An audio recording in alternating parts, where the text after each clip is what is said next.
नमस्कार।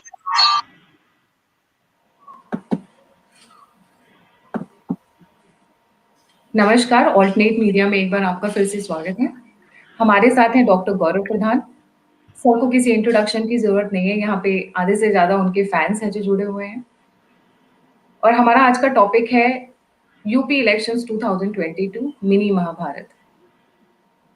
तो मैं ये टॉपिक एक क्वेश्चन से स्टार्ट करना चाहूँगी। सर, अभी एक रीसेंट लैंड इश्यू हुआ है राम जन्मभूमि पर। आप उसके बारे में जी। क्या कहना चाहेंगे? गायत्री जी, सबसे पहले तो आपके सभी दर्शकों को मेरा राम राम। आपके साथ हमेशा बात करते हुए अच्छा लगता है। लैंड इशू आप सबने न्यूज़ में भी देखा होगा, सोशल मीडिया पे भी देखा होगा, पर मैं जस्ट 3-4 मिनट में उसको एकदम बिल्कुल सरल भाषा में समझाने की कोशिश करता हूँ। क्या है कि लैंड इशू पे कमेंट कौन कर रहा है, पहले तो ये जानना जरूरी है। डीएलएफ की जमीन डीएलएफ से उधार लेके डीएलएफ को ही 60 गुना दाम में बेचने वाला दलाल, ईसाई दलाल की पत्नी, जो ईसाई मां की बेटी है, वो हमें भगवान श्री राम के मंदिर और समर्पण निधि पे सवाल और ज्ञान दे रही है। ये पहला। दूसरा, वो आदमी है जो 50 रुपए की टिकट खरीद के सिनेमा हॉल की सुल्तानपुर में 100 रुपए की बेच के दलाली खाता है। वो हमें बता रहा है कि भगवान श्री राम, प्रभु श्री राम के मंदिर निर्माण में घोटाला हुआ है। तो पहले तो इन दोनों का चरित्र ही इतना हीन है कि इनकी ना हैसियत है, ना औकात है प्रभु श्री राम और Ram trust, Shri Ram temple trust पे उंगली उठाने का। दूसरी बात चंपत राय जी के बारे में बोली गई। चंपत राय जी इमरजेंसी में 18 महीने जेल में निकाल के आए हैं। केमिस्ट्री के प्रोफेसर हैं, आजीवन विवाहित रहे, चने खा के एक कमरे के घर में रहते हैं और उनका जीवन का पूरा उद्देश्य केवल भव्य प्रभु श्री राम का मंदिर है। उन पे ये ब्लैक मार्केट, ये ब्लैक टिकट ब्लैक करने वाला आदमी, जिसको सोशल मीडिया पे मैंने पढ़ा लोग संजू साणवी बोलते हैं, वो उंगली उठा रहा है। अब बात करते हैं पूरा किस्सा है क्या।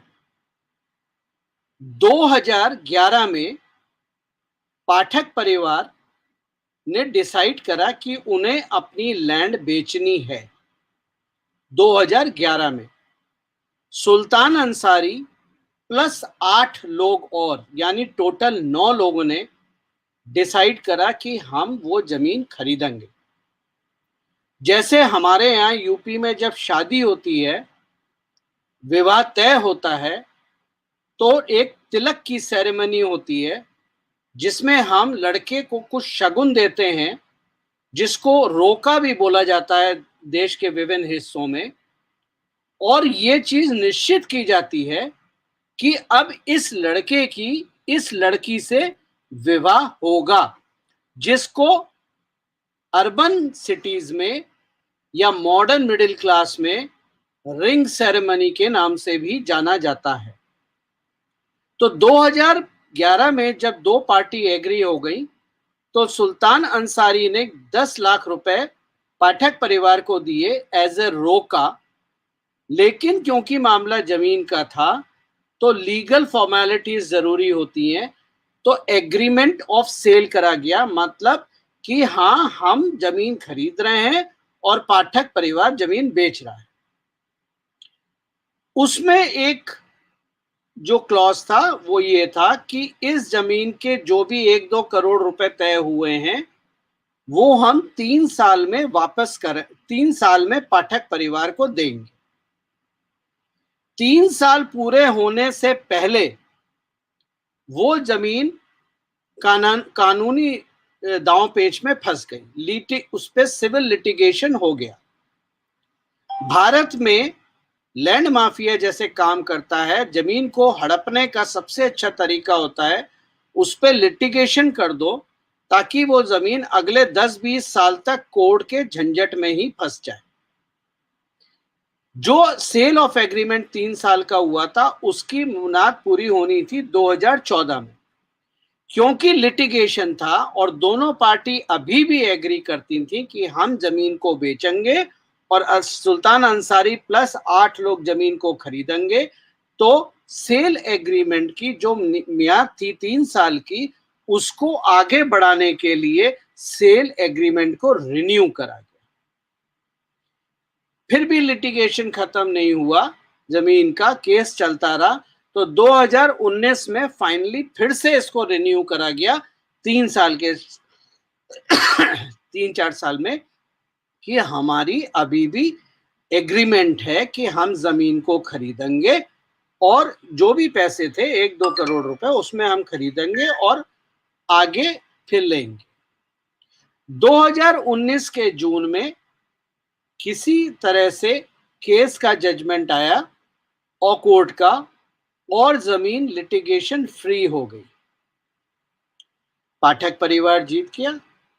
तो वो सेल एग्रीमेंट का, अब जब भी आप से एग्रीमेंट ऑफ सेल दो पार्टी के बीच में होता है, एग्रीमेंट ऑफ सेल ओनरशिप नहीं होता है।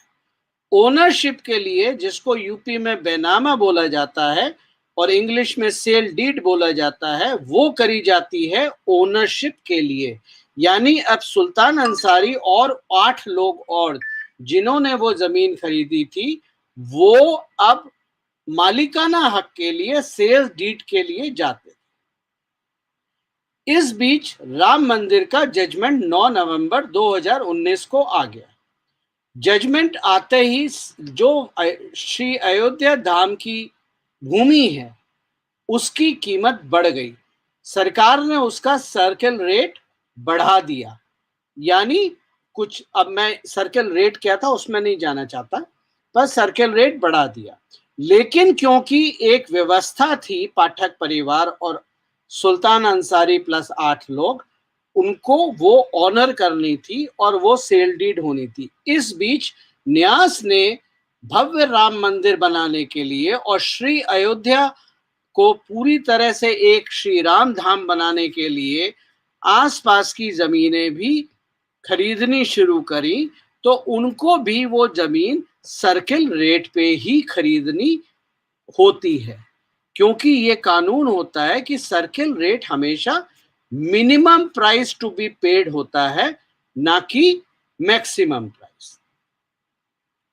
दोनों के बीच में बात हुई जिसमें न्यास के लोग, प्रशासन के लोग, सब क्योंकि सुल्तान अंसारी का और 8 लोगों की डील हो गई थी पाठक परिवार से, तो देखा जाए एक प्रॉक्सी मालिकाना हक सेल डीड ही बचा था, पर सुल्तान अंसारी डिसीजन मेकिंग था और उसके 8 लोग तो उनके पास गए कि हमें ये जमीन चाहिए, और ये सौदा सर्किल रेट के हिसाब से 24 से 25 करोड़ में होना था। 24 से 25 करोड़ क्योंकि सुल्तान अंसारी और 8 लोग भी अपना समर्पण निधि भगवान श्री राम के मंदिर में देना चाहते थे, तो उन्होंने उसका दाम 18.5 करोड़ तय किया गया। अब नई सेल एग्रीमेंट न्यास और सुल्तान अंसारी के बीच में तभी हो सकती है जब सुल्तान अंसारी के पास मालिकाना हक हो जमीन का। तो सुल्तान अंसारी ने मालिकाना हक के लिए पाठक परिवार के साथ सेल डीड साइन करी और साथ ही साथ एग्रीमेंट ऑफ सेल न्यास के साथ वहीं पर कराई। एक चीज याद रखिए, अभी न्यास और सुल्तान अंसारी के बीच में सेल डीड नहीं रजिस्टर हुई है, एग्रीमेंट ऑफ सेल है। न्यास का बहुत स्पष्ट बहुमत था कि हम 8-9 लोगों को पैसा नहीं बांट सकते, हम ज्यादा से ज्यादा 2 लोगों को पैसा देंगे। तो सुल्तान अंसारी और एक और बंदा था जिनके अकाउंट में न्यास ने 8.5 करोड़ अमाउंट ट्रांसफर कर दिया, यानी 17 करोड़ उनके अकाउंट में ज्वाइंटली पहुंच गया, जो अमाउंट 9 लोगों में डिस्ट्रीब्यूट होना है। और ये अब सुल्तान अंसारी की रिस्पॉन्सिबिलिटी है कि वो 18.5 करोड़ 9 लोगों में डिस्ट्रीब्यूट करें। याद रहे, अभी केवल 17 करोड़ ट्रांसफर हुए हैं, जो 1.5 करोड़ बचा हुआ है वो न्यास उस दिन ट्रांसफर करेंगे जिस दिन सेल डीड रजिस्टर हो। तो यहां पर स्कैम कहां है? तो जो इंसान डीएलएफ की जमीन को डीएलएफ से खरीद के डीएलएफ को ही वापस 60 गुना पैसे में भेजते हैं, वो ईसाई दलाल की पत्नी जो ईसाई मां की बेटी है, वो प्रभु श्री राम की जमीन पे सवाल लगा रही है। तो मैंने एक चीज लिखी थी और बड़े कड़े शब्दों में लिखी थी, जनरली मैं इन शब्दों का प्रयोग नहीं करता हूं। मैंने लिखा था, मंदिर हमारा, पैसा हमारा और हिसाब भड़वों को चाहिए।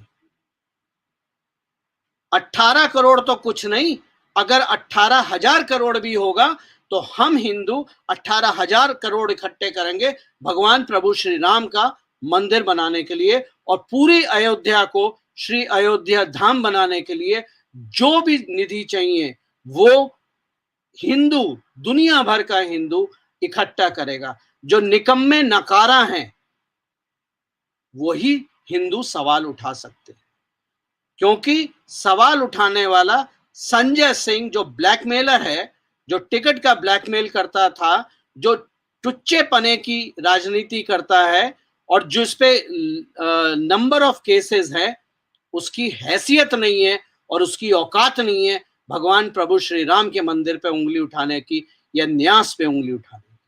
तो ये है पूरा जमीन का कच्चा चिट्ठा जो मैंने, और सबके सबूत मौजूद हैं, पूरा पेपर ट्रेल है, पूरी पेपर वर्क है, ऑनलाइन ट्रांसफर हुआ है, आरटीजीएस पैसा हुआ है, 1 रुपए भी कैश ट्रांसफर किसी के हाथ में नहीं गया है।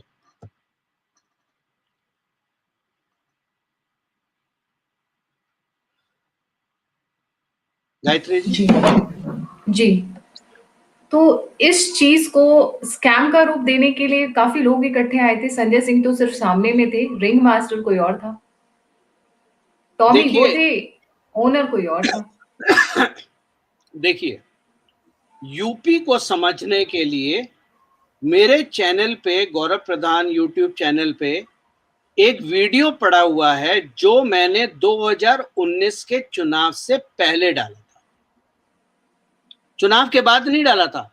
लोकसभा चुनाव 2019 के चुनाव से पहले डाला हुआ वीडियो है, और उस वीडियो में मैंने 2019 का चुनाव, 2022 का यूपी चुनाव और 2024 का लोकसभा चुनाव के का जो स्ट्रैटेजी है वो मैंने बताई हुई है।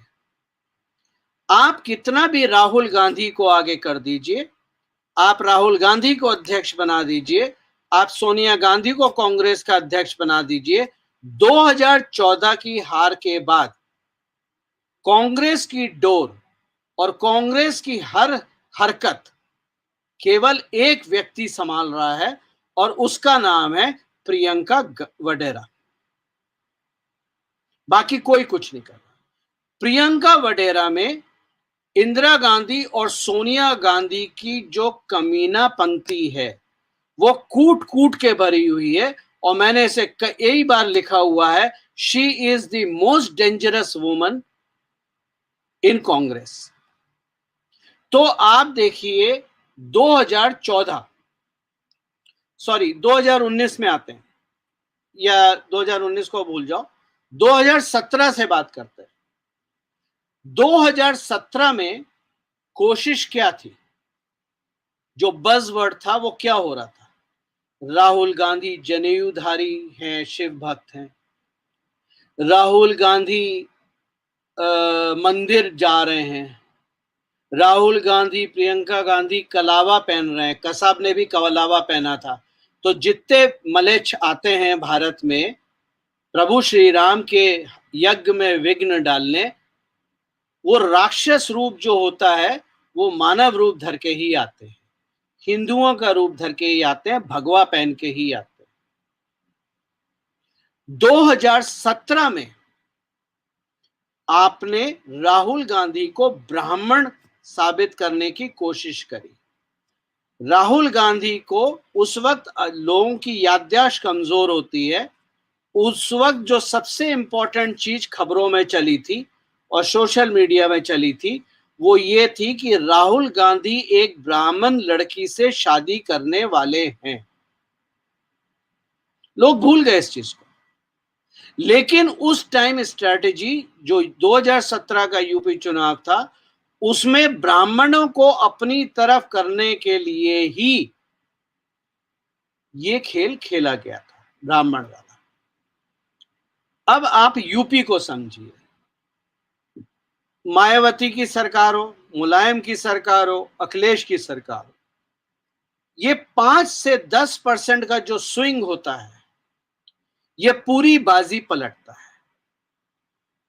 ये डिसाइड करता है मेजॉरिटी सरकार किसकी बनेगी। सो यूपी में जो सारा खेल है वो 5 से 10% स्विंग का है। 2017 में कोशिश थी कि ब्राह्मण कांग्रेस की तरफ आ जाएं। यूपी में ब्राह्मणों का प्रतिशत जो है वो 10 से 12% या शायद 12 से 15% के लगभग है। यानी अगर आधे भी ब्राह्मण कांग्रेस की तरफ चले जाते तो खेल हो गया था। क्योंकि ब्राह्मण कार्ड 2017 में नहीं चला तो इस वक्त एंटी ब्राह्मण कार्ड चलाया जा रहा है कि ब्राह्मणों में फूट डालो, क्योंकि ब्राह्मण को अगर तुम गाली बोलोगे तो हिंदू कंफ्यूज हो जाएगा। क्योंकि हिंदू जो है, एक तो है वो सेकुलर हिंदू जो भगवान महादेव के शिवरात्रि पे दूध चढ़ाने को मजाक समझता है, और एक वो हिंदू है जो महादेव की शिवरात्रि पे दूध चढ़ाने में गर्व महसूस करता है, पर एट द सेम टाइम वो हिंदू गरीबों का भी ध्यान रखता है। तो यहां पर अगर आप एंटी ब्राह्मण जाते हो तो जो कट्टर हिंदू है या यूं कहें जो पूजा विश्वास रखता है प्रभु में, वो छिटकेगा। तो जो मेरा वीडियो है 2019 का, उसमें मैंने बताया था कि 2022 का जो चुनाव होगा वो कंसोलिडेशन ऑफ मुस्लिम और कंफ्यूज्ड हिंदू होगा। अगर आपने मुस्लिम को समाजवादी पार्टी और कांग्रेस के बीच में कंसोलिडेट कर दिया और इधर हिंदू को कंफ्यूज करके डिवाइड कर दिया तो जीत भाजपा की नहीं होगी। ये एक सच्चाई है। अब आप मुझसे ये सवाल कर सकते हैं कि 2019 में लोकसभा चुनाव से भी पहले मैंने 2022 के यूपी चुनाव की रणनीति आपको बता दी थी, और जैसा मैंने बोला था 2019 के चुनाव में वैसा हुआ, और 2022 में जो मैंने बोला था वैसा ही हो रहा है। क्योंकि इस स्ट्रैटेजी को लिखने वाला और कोई नहीं है, प्रियंका वडेरा ही है, और हमारे पास इंटेलिजेंस इंफॉर्मेशन होती है। मतलब अब लोग तो इस बात को विश्वास नहीं करेंगे, बट सच्चाई ये है कि एक समय था सोनिया गांधी ने 2017-18 में अपने बोर्ड रूम से सारे इलेक्ट्रॉनिक इक्विपमेंट बाहर निकाल दिए थे, क्योंकि हवा ये फैली हुई थी कि गौरव प्रधान के पास सारी खबरें कहाँ से पहुंच जाती हैं और ये ट्विटर पे कैसे आ जाती हैं, क्योंकि जैसा मैं लिखता था वैसा हो जाता था। तो 2019-2022 की स्ट्रैटेजी मैं आपको उस दिन समझा चुका। अब आप थोड़ी सी क्रोनोलॉजी समझिए। मैंने आपको बड़े सरल शब्दों में 2022 की स्ट्रैटेजी समझा दी। मुझे जहां तक उम्मीद है कि किसी के मन में भी अब डाउट नहीं होगा, लेकिन उस बात को सत्यापित करने के लिए, उस बात को प्रूव करने के लिए हमें सर्कमस्टेंशियल एविडेंस चाहिए कि ये बात जो मैंने बोली वो कितनी सही है या कितनी गलत है या मेरे दिमाग की ही कोई उपज है। तो अब आप क्रोनोलॉजी समझिए। मैंने क्रोनोलॉजी एक पोस्ट करी थी, मैं वही पोस्ट आपके सामने आपकी आज्ञा से पढ़ देता हूं। हाथरस का केस, हाथरस का केस अगर आप ध्यान से देखें, उसमें जो जातिवाद था, उसमें हिंदुओं को डिवाइड करने की पूरी साजिश थी। आपने अगर देखा हो हाथरस का केस, मैं देखिए मेरी सोच ये है, जो आपके दर्शक या जो मुझे फॉलो करने वाले लोग हैं टेलीग्राम पे, जो ये देख रहे हैं, मैं आप लोगों के पे बहुत विश्वास करता हूं। प्रभु श्री राम ने आपको एक अच्छा दिमाग दिया है, इसलिए मैं आपको पॉइंटर्स दे रहा हूं। रिसर्च आप खुद करें कि वो सही है या गलत। हाथरस के केस में क्या हुआ था? हाथरस के केस में हिंदुओं को डिवाइड करने की साजिश रची गई थी योगी के खिलाफ। ठीक, अटैक कौन था? योगी और मोदी। फिर आया आपका कोरोना काल। कोरोना काल में अगर आपको ध्यान हो, ये सेकेंड वेव में, तो हवा उड़ाई गई कि गंगा के किनारे और गंगा में लाशें बह रही हैं जो हिंदुओं की हैं, और उन लाशों की फोटोग्राफी करी गई, वीडियोग्राफी करी गई, जिसमें हमारी हाफिज की दुल्हन पत्रकार भी थी। उन्होंने दिखाया कि वो जो कब्रें बनी हुई हैं नदी के किनारे, उनके ऊपर सैफरन कपड़ा है। कफन जो है वो सैफरन है। सफेद कफन की किसी ने बात नहीं करी, सैफरन है। क्योंकि यहां पर भी सैफरन से हिंदुओं को लिंक करना था, जबकि बाद में जब सच्चाई पता चली तो पता ये चला कि जो बौद्ध लोग हैं वो अपने प्रियजनों को गंगा जी के किनारे दफन करते हैं, और कुछ शरारती तत्व एक समुदाय विशेष से और कांग्रेस के उन शवों को निकाल के गंगा जी में बहा रहे थे। अब इसमें एक छोटा सा पहलू समझने की जरूरत है। ये जो शव गंगा किनारे दफनाए हुए थे, और जब ये स्टोरी सोशल मीडिया पे और मीडिया पे आई, तो आप देखिए सोर्स कहां था। सोर्स कांग्रेस ने ट्वीट करा था, या कांग्रेस के लोगों ने, या कांग्रेस सपोर्टर्स ने। मतलब ये शरारत थी, और शरारत नहीं थी, मैं ऐसे कहता हूं इंडिकेट करा गया था कि ये इशू पैदा करो। आपको याद हो कि गंगा के किनारे जब योगी ने सख्ती करी और सच्चाई सामने आई, और उससे पहले जब रिपोर्टिंग हुई बरखा दत्त वगैरह की, तो सबसे पहला पोस्ट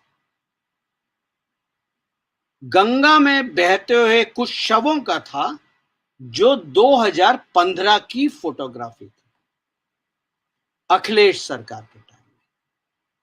तो वो जब ट्वीट हुई, या वो जब फेसबुक वगैरह पे आई, सोशल मीडिया पे, तो वो एक तरह से सिग्नल था कि इस बात को उठा के बवाल मचाओ।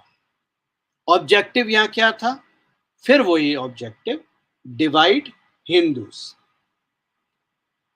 उसके बाद आया बरखा दत्त का वीडियो और फोटोग्राफ, और इसके अलावा भी बहुत सारे जर्नलिस्ट ने बनारस के शमशान घाट की फोटो डाली जहां पर बहुत सारे शव जल रहे थे। मैंने जैसा कि पहले भी आपके साथ एक वीडियो में बोला था कि किसी भी टाइम साल के 365 दिन, चाहे कोरोना हो चाहे ना हो, बनारस, प्रयागराज, ब्रज घाट, हरिद्वार के जो शमशान घाट हैं, वहां पर शवों की दाह संस्कार की संख्या और जगह से हमेशा ज्यादा होती है, क्योंकि मान्यता यह है कि इन 4 जगहों पे शवों का अंतिम संस्कार करने से प्रियजनों को मोक्ष की प्राप्ति होती है, मोक्ष के द्वार जाते हैं। तो अगर बनारस का उदाहरण लें, जिसकी फोटोग्राफ बहुत घूमी थी और कुछ जर्नलिस्ट ने 25-30 हजार में भी फोटो बेची, और बरखा दत्त ने तो अपनी चारपाई बिछा ली थी शमशान घाट पे, जमीन पे। बनारस के 200 किलोमीटर 250 किलोमीटर में जो भी रहता है, जो भी बुजुर्ग है, उसका एक सपना होता है कि जब मेरा मृत्यु हो तो मेरा अंतिम संस्कार बनारस के घाट पे हो, गंगा के किनारे हो। हरिद्वार, ब्रज घाट, प्रयागराज और बनारस गंगा तीर्थ है, इसलिए आपको वहां पर शव किसी भी टाइम और जगह से ज्यादा संख्या में दाह संस्कार मिल जाएगा। लेकिन उन्होंने क्या दिखाया?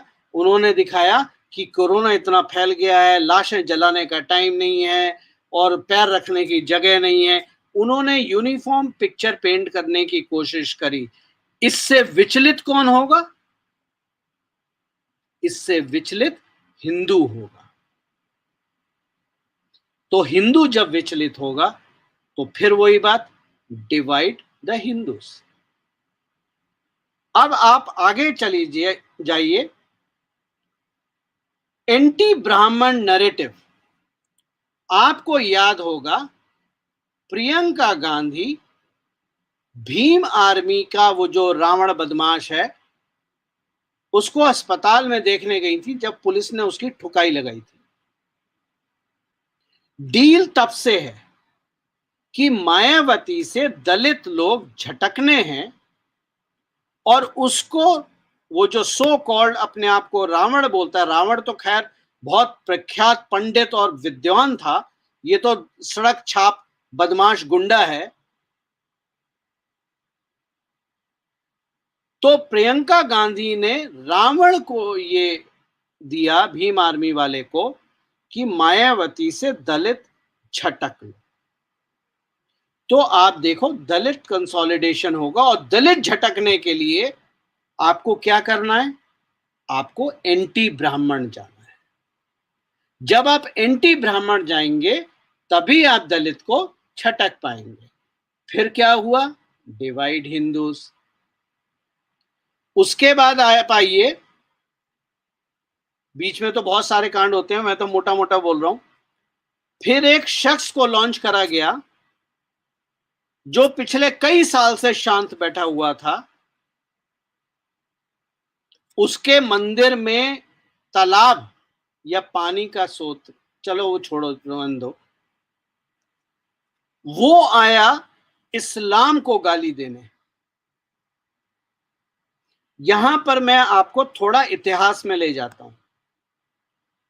70 साल से बहुत सारे लोग ये सवाल करते हैं और कहते हैं कि भाजपा मुसलमानों के पीछे क्यों पड़ी है, मुसलमान तो कभी भाजपा को वोट देगा ही नहीं। सही बात है, majority of the Muslims will never vote BJP और are never inclined to vote BJP. पर क्यों, ये समझो। 70 साल से कांग्रेस ने मुसलमानों को रौंदा, गरीब रखा, ताकि वो एकजुट होके और इस्लाम का डर दिखाया कि तुम्हारा इस्लाम खत्म कर देंगे, ये खत्म कर देंगे, वो खत्म कर देंगे, ताकि वो कांग्रेस से चिपका रहे। मुसलमान हमेशा भारत के गेटो में पैदा हुआ।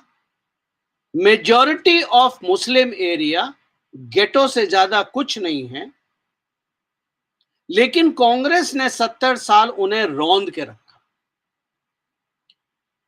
इस रौंदने को लाल सलाम ने अपने हाथ में लिया, जो इस्लाम को अपना हथियार इस्तेमाल करता है। और अगर आप बंगाल को देख लें तो सीपीआईएम ने, लेफ्ट ने 30-40 साल तक उसी मुसलमान को रौंदा। उसके बाद पिछले 10 साल से उन्हीं मुसलमानों को टीएमसी रौंद रही है। केरल में रौंदे जा रहे हैं, हर जगह हो रहा है। इसलिए इस्लाम का डर, क्योंकि मुसलमान के लिए स्किल बाद में आता है, रोटी बाद में आती है, इज्जत बाद में आती है, लेकिन नबी की इज्जत, कुरान का इज्जत सर्वप्रथम होती है। यहां पर एक फंडामेंटल डिफरेंस समझने की जरूरत है कि जहां मुसलमान के लिए फंडामेंटल जो है वो उसका इस्लाम है, उसका नबी है, उसकी कुरान है, वहीं हिंदुओं के लिए सेक्युलरिज्म है। हम हिंदू जब कुछ पढ़ लिख जाते हैं, कुछ अच्छी नौकरी मिल जाती है, अच्छे स्कूल में हमारे बच्चे पहुंच जाते हैं, तो हम अपने बच्चों को सिखाते हैं कि शिवरात्रि पे दूध चढ़ाना मूर्खता है, किसी गरीब का पेट भरता। इन हिंदुओं से, इन नालायक पढ़े लिखे मूर्ख कठमुल्ले हिंदुओं से पूछो कि तिरुपति धाम में, रामेश्वरम में और भारत के विभिन्न हिस्सों में जो भारत के मंदिर हैं, हिंदुओं के मंदिर हैं, बड़े वाले मंदिर जो हैं, उनमें कितने लाख लोगों को रोज भोजन कराया जाता है, बिना जाति और बिना धर्म देखे।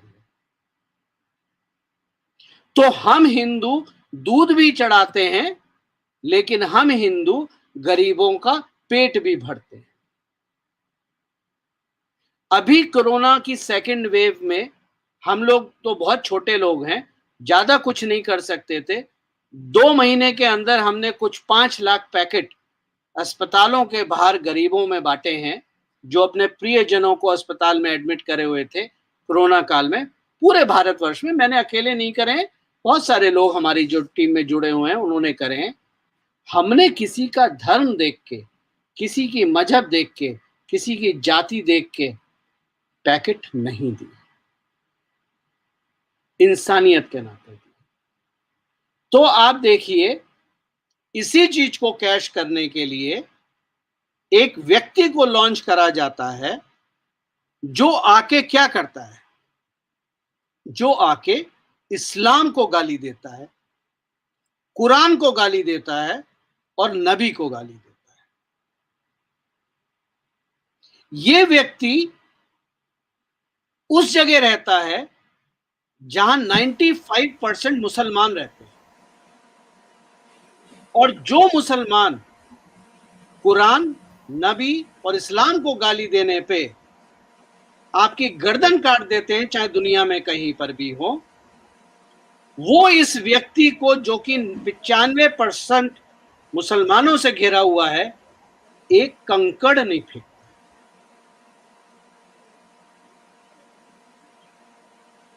क्या इसका ऑब्जेक्टिव क्या है? 2 फाड़ में हिंदू डिवाइडेड है ना, एक कट्टर और दूसरा सॉफ्ट। मैं ना कट्टर में आता हूं ना सॉफ्ट में आता हूं, मैं तर्क पे बात करता हूं। मेरा मानना हमेशा ये है कि किसी के ऊपर उंगली उठाने से पहले खुद को देखना जरूरी होता है। मैं छत्रपति शिवाजी महाराज को मानता हूं, जिन्होंने कहा कि दुश्मन को गिनने से पहले अपने अंदर के जयचंदों को गिनो। क्योंकि तुम्हारी फौज भले ही कितनी बड़ी हो, अगर तुम्हारे अंदर जयचंद हैं तो तुम एक छोटी फौज का भी जो इकट्ठी है उसका मुकाबला नहीं कर सकते। यहां पर थोड़ा सा डाइवर्जन लेके मैं अब तो यहां पर क्या हुआ, ये जो व्यक्ति लॉन्च हुआ, अगेन डिवाइड हिंदू।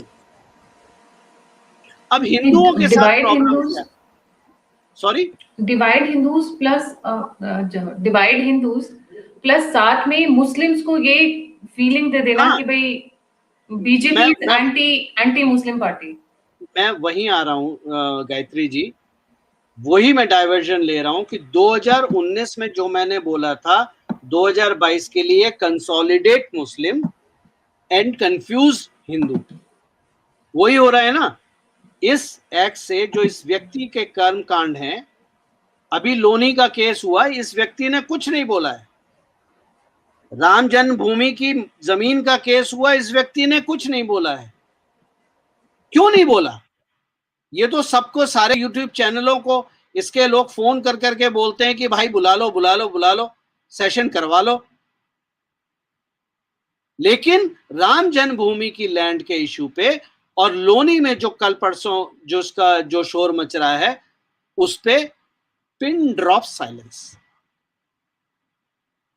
हिंदुओं के साथ दिक्कत पता है क्या है? हम तलवारें, त्रिशूल, लठ, सिर पे भगवा, भगवा जो बांधते हैं उसको क्या, स्कार्फ जो कहते हैं, ये हम किसी केवल फैंसी ड्रेस में ही पहनने में विश्वास रखते हैं। जब जरूरत पड़ती है तब हम छत पे खड़े होके वीडियो बनाते हैं ताकि हम सोशल मीडिया में पोस्ट कर सकें। मैं आपको विश्वास दिलाता हूं, अगर मेरठ जैसी जगह में 400 लोग इकट्ठे होके एक मंदिर को तोड़ सकते हैं, अगर 200 हिंदू भी बाहर आ जाता सड़क पे अपना मोबाइल रख के, तो मैं आपको लिख के दे सकता हूं वो 400 लोग सिर पे पैर रख के भाग जाते। ये बहुत डरपोक कौम है, लेकिन हमारे अंदर हिम्मत नहीं है। क्यों? हमको क्या, मेरा क्या, मोदी करेगा, योगी करेगा, सारा काम मोदी करेंगे, सारा काम योगी करेंगे, हमें कुछ करना नहीं है। हम 2 ट्वीट लिख देंगे, 4 भड़ास निकाल देंगे, फेसबुक पे लिख देंगे, वीडियो अपलोड कर देंगे, हमारा काम हो गया जी, बहुत बड़ी लड़ाई लड़ ली हमने। ये है प्रॉब्लम। आगे चलते हैं क्रोनोलॉजी को समझने के लिए। उत्तराखंड में टेंपल का इश्यू हुआ कि भाई जो उत्तराखंड के 50-51 मंदिर हैं, जिसमें केदारनाथ, बद्रीनाथ इत्यादि आते हैं, वो सरकार के अंडर रहेंगे या पुजारियों के अंडर रहेंगे। अब मैं इस मेरिट में नहीं जाता कि वो किसके अंडर रहेंगे। कोर्ट में केस है, सरकार का एक स्टैंड है, लेकिन आग भड़काने का काम किसने करा? श्री सुब्रमण्यम स्वामी जी ने, जो अपने दक्षिण में मंदिरों पे तो कुछ नहीं बोलते, लेकिन उत्तराखंड कूद के आ गए क्योंकि चुनाव होने। अब उत्तराखंड में क्या हो रहा है? उत्तराखंड जहां पर आज तक किसी हिंदू को, चाहे वो भारत के किसी भी कोने से आता हो, उसे ये फर्क नहीं पड़ा कि अमरनाथ, केदारनाथ, बद्रीनाथ इत्यादि इत्यादि जितने मंदिर हैं, वहां के पुजारी साउथ इंडियन है या नॉर्थ इंडियन है। जो केदारनाथ, बद्रीनाथ जैसे धाम हैं, वहां पर प्राचीन व्यवस्था एक है, आदि शंकराचार्य के द्वारा शुरू करी हुई, कि जो मंदिर के पुजारी होते हैं, प्रमुख पुजारी होते हैं, वो हमारे दक्षिण भारत के मंदिरों से ही आते हैं, संस्कृत के ज्ञाता होते हैं, ग्रंथों के ज्ञाता होते हैं। लेकिन सुब्रमण्यम स्वामी के कांड करने के बाद उन्होंने एक सतपाल मलिक महाराज को पैदा किया, जो थाली का बैगन है, कभी कांग्रेस में कभी भाजपा में, जहां पर पावर दिखती है वहां लौटने लगते हैं। उन्होंने इस इश्यू को भड़काना फिर से शुरू कर दिया। नतीजा क्या हुआ कि मंदिर के पुजारी डिवाइड हो गए और उत्तराखंड जो भारत की देवभूमि है, भगवान महादेव की भूमि है, वहां पर हिंदू फिर डिवाइड हो गए।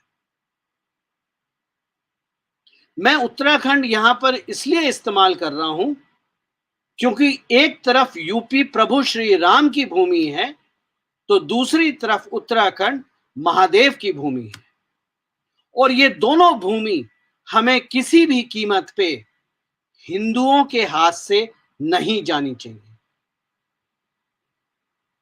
क्योंकि जो नवाजी हैं और जो कन्वर्जन माफिया है, उनके अगर हाथ में चली गई तो हिंदुओं को तैयार हो जाना चाहिए अपना नमाज पढ़ने के लिए या चर्च में जाने के लिए। तो आप देखिए उत्तराखंड, अल्टीमेटली उत्तराखंड का ऑब्जेक्टिव क्या है? फिर डिवाइड हिंदू। उसके बाद आया मोदी और योगी में लड़ाई चल रही है। मोदी योगी को हटाना चाहते हैं, योगी मोदी को मानते नहीं हैं। यहां पर भी आप देखिए एक हिंदू का तबका मोदी के साथ है, क्योंकि मोदी भगवा पहन के काशी विश्वनाथ से बाहर निकलते हैं, तिलक, चंदन का तिलक लगा के, रुद्राक्ष डाल के, और दूसरी तरफ हमारे भगवा संत हैं योगी महाराज, जिन्होंने अपना पिंडदान खुद कर चुके हैं। यानी जीवन में उनको मेटेरियलिस्टिक सुखों की आदत नहीं है। ना मोदी के आगे पीछे कोई है, ना योगी के आगे पीछे कोई है। राष्ट्र सर्वोपरि है उनके लिए, हिंदू सर्वोपरि है उनके लिए। लेकिन कुछ उतावले लोग, जिनको ये लगता है कि मोदी योगी तलवार लेके निकलेंगे और सबको काट पीट देंगे और ऐसे होना चाहिए, मतलब ये उतावले लोग उस सास की तरह हैं जिसके लड़के की शादी अभी हुई नहीं है और वो पोते की माला जपना शुरू कर देती है, जैसे कि दहेज में लड़की उनके पोते को लेके आएगी। तो इन उतावले लोग सबसे ज्यादा खतरनाक है। तो create perception of rift between Yogi Modi, again you are dividing Hindus. फिर आया राम जन्मभूमि लैंड इशू। अल्टीमेटली उनके दिमाग में कीड़ा डालना था कि कुछ तो घोटाला चल रहा है भाई। चंपत राय जी का पूरा जीवन, मैं बहुत जिम्मेदारी के साथ कह रहा हूं, चंपत राय जी से ज्यादा बड़ा साधु कोई नहीं। एक साधु की व्याख्या वो होती है जो एक उद्देश्य को लेकर चलता है और अपना जीवन समर्पित कर देता है।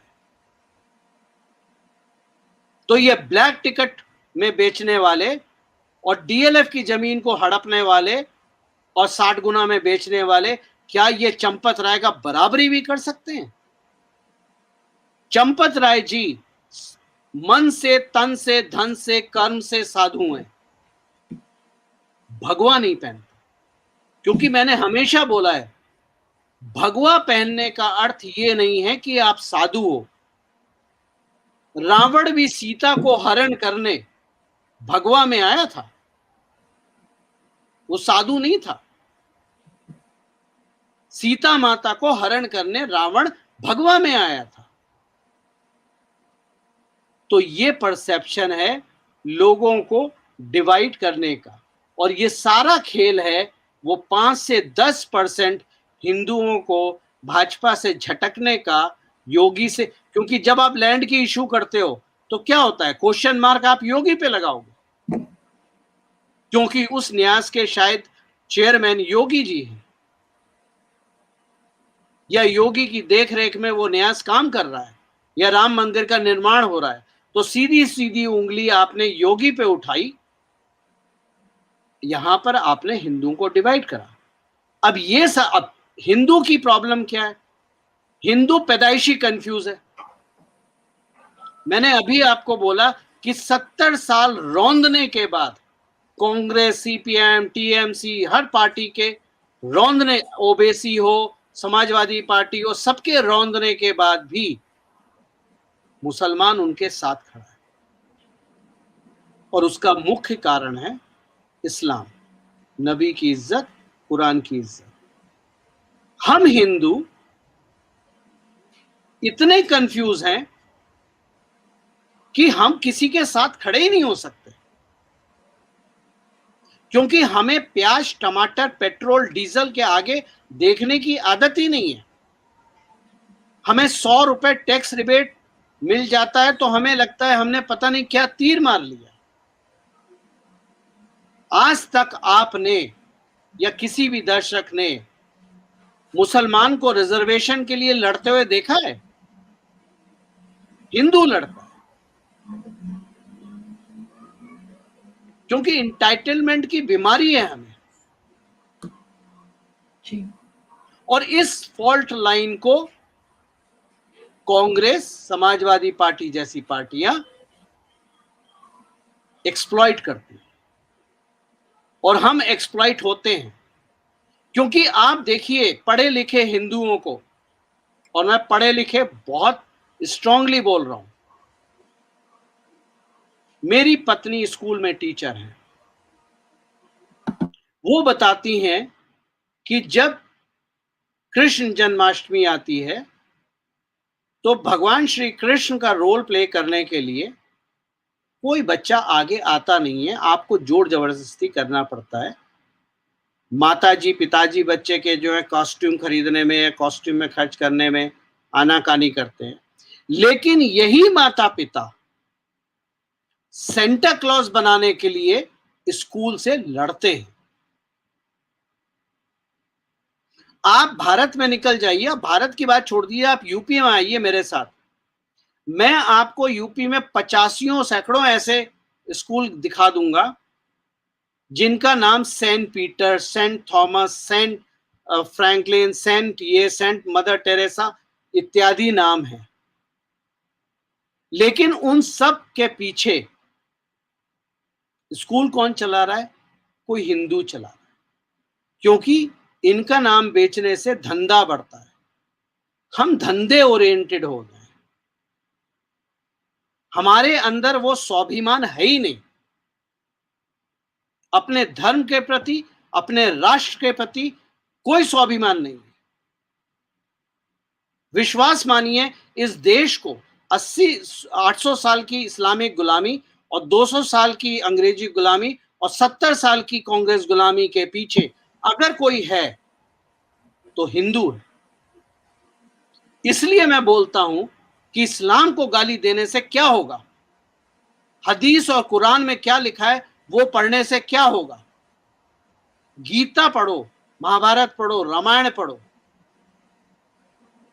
शूरवीर बनना है, शिवाजी महाराज के पद चिन्हों पर चलना है तो रामायण और गीता पढ़ने की जरूरत है, कुरान और हदीस पढ़ने की जरूरत नहीं है।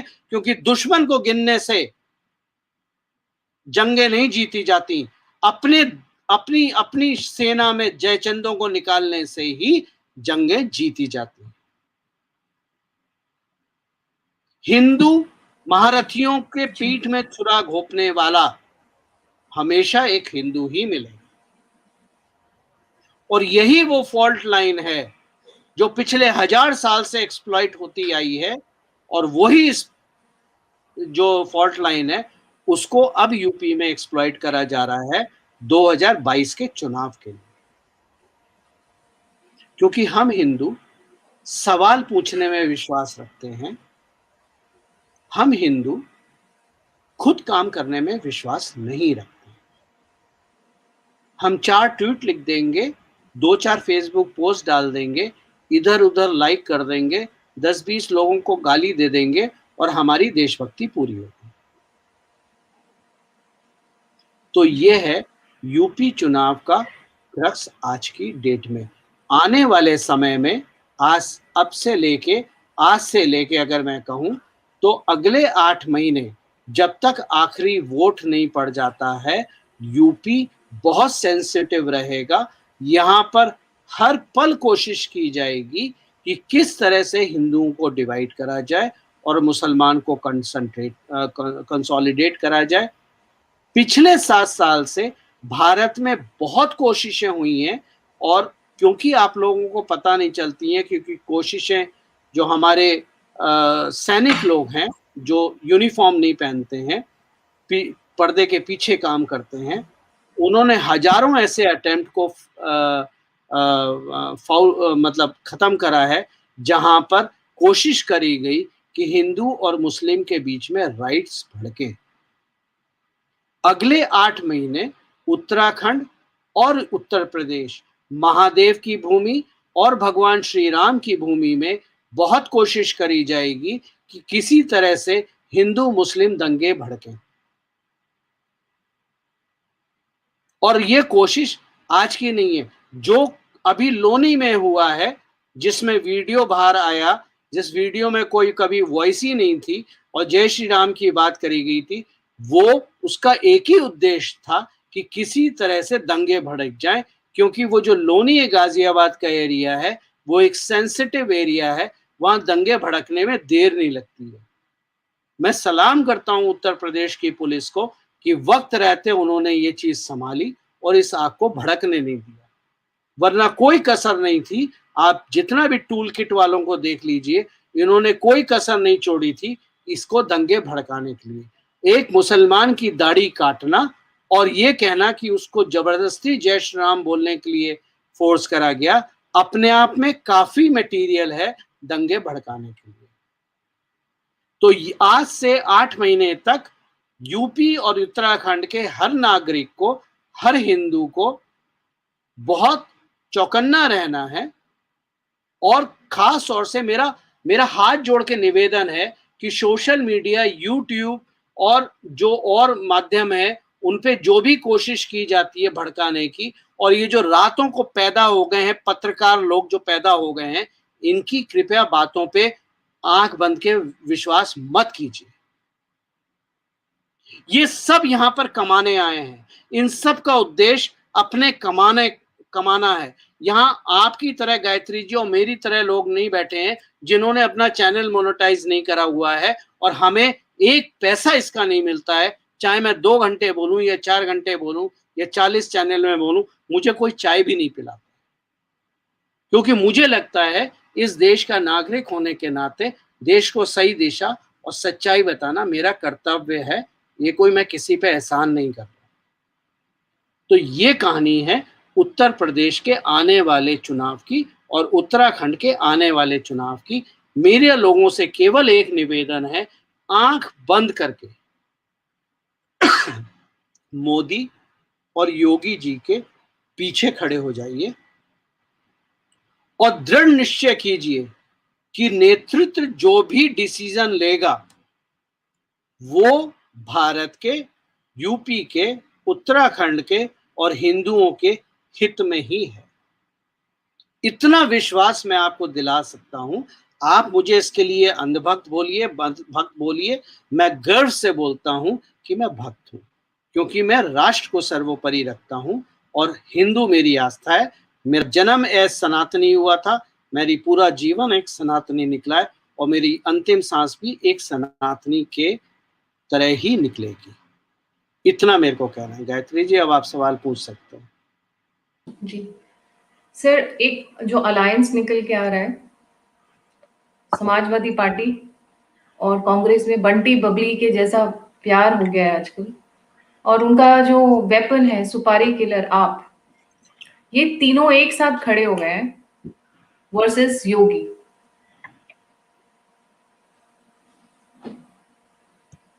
हाँ, तो ये मॉडल वहां एक तरह से देखा जाए तो बंगाल मॉडल ही दोबारा आ रहा है, जहाँ पे कांग्रेस ने अपने आप को पूरा डाउन कर दिया, सारे वोट्स टीएमसी को चले गए, साइलेंटली एवरीबडी न्यू। तो वही सेम सेम देखिए, स्ट्रैटेजी प्रशांत किशोर की शायद यहाँ पे भी फॉलो की जा रही है। पहली चीज, जिस व्यक्ति का आपने नाम लिया हुआ है ना, मेरे ख्याल से आप सब लोगों को तांत्रिक के पास जाना चाहिए, क्योंकि आप सबके दिमाग को ठीक करने की जरूरत है। आपके आपके शरीर में इस व्यक्ति के नाम का भूत घुस चुका है। आप अब कोई बहुत सारी बातें हैं जो पब्लिक में नहीं बोली जाती हैं, लेकिन हम जैसे लोग घास भी नहीं डालते। हम किस लेवल पे खेल रहे हैं इसका अंदाज लोगों को नहीं है, और बताने की जरूरत भी नहीं है, क्योंकि हर चीज बताई नहीं जाती है, कुछ चीजें नतीजे के लिए रखी जाती। रहा सवाल आपने जो अलायंस की बात की, जो आम आतंकवादी पार्टी है, या उसको कुछ लोग आम अराजकता पार्टी बोलते हैं, मैं भी आम अराजकता पार्टी बोलता हूं, वो एक सुपारी पार्टी से ज्यादा कुछ नहीं है। उसकी किसी तरह की कोई आइडियोलॉजी नहीं है, कोई फिलॉसफी नहीं है, कोई ध्येय नहीं है। तो वो इनके फ्रंटमैन की तरह हिटमैन का काम करती है। संजय सिंह को मैं चैलेंज करता हूं, उत्तर प्रदेश में आ जाओ। हमारे उत्तर प्रदेश में लखनऊ भी है, गोरखपुर भी है, और कानपुर भी है, और गाजियाबाद भी है। यहां हम पहले आप करके भी बात करते हैं, और यहां हम ठुकाई करने के बाद पूछते हैं कि आए क्यों थे। तो हम यहां दोनों तरह से खेलना जानते हैं। हिम्मत है संजय सिंह की तो यूपी में आके प्रेस कॉन्फ्रेंस करें, उसके बाद हम देखते हैं क्या होता है। रहा सवाल, आपने इसको इक्वेट करा बंगाल से। यही आप लोग सबसे बड़ी गलती करते हैं।